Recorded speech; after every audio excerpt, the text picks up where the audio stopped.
សម្រាប់មេរៀននៃការបង្កើត QR code ដាក់នៅក្នុង tool របស់យើងខ្ញុំបានតម្លាក់ចូលក្នុងគ្រប់រៀបរាល់ហើយនេះនេះខ្ញុំបានតម្លាក់ចូលក្នុងគ្រប់រៀបរាល់ហើយអញ្ចឹងសម្រាប់អ្នកដែលគាត់ចូលរៀនគាត់អាចចូលមើលបានហើយ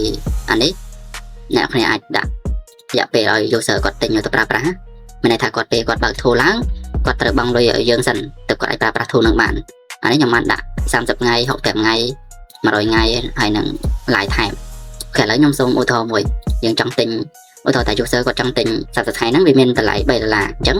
user ត្រូវ scan មកអានេះខ្ញុំសូម scan លុយ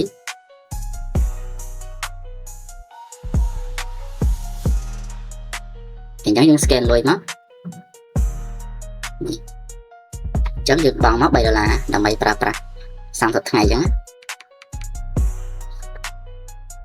ពេលនេះពេលយើង scan រួចរាល់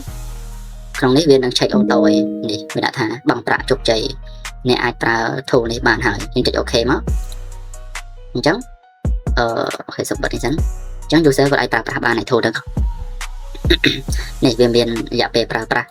បញ្ជាក់លើហ្នឹងហ្មងវាលោតថ្ងៃដែលយើងប្រើប្រាស់បានអញ្ចឹងណាអញ្ចឹងវាស្រួលសម្រាប់តែគាត់ធ្វើ tool អាហ្នឹងគាត់ត្រូវការហើយអញ្ចឹងមេរៀនខ្ញុំបានតម្លាក់ចូលហើយអញ្ចឹងណាដែលចង់រៀននេះអាចតើតើមកខ្ញុំមកខ្ញុំបរៀននិយាយទៅបរៀន support មកចេះមក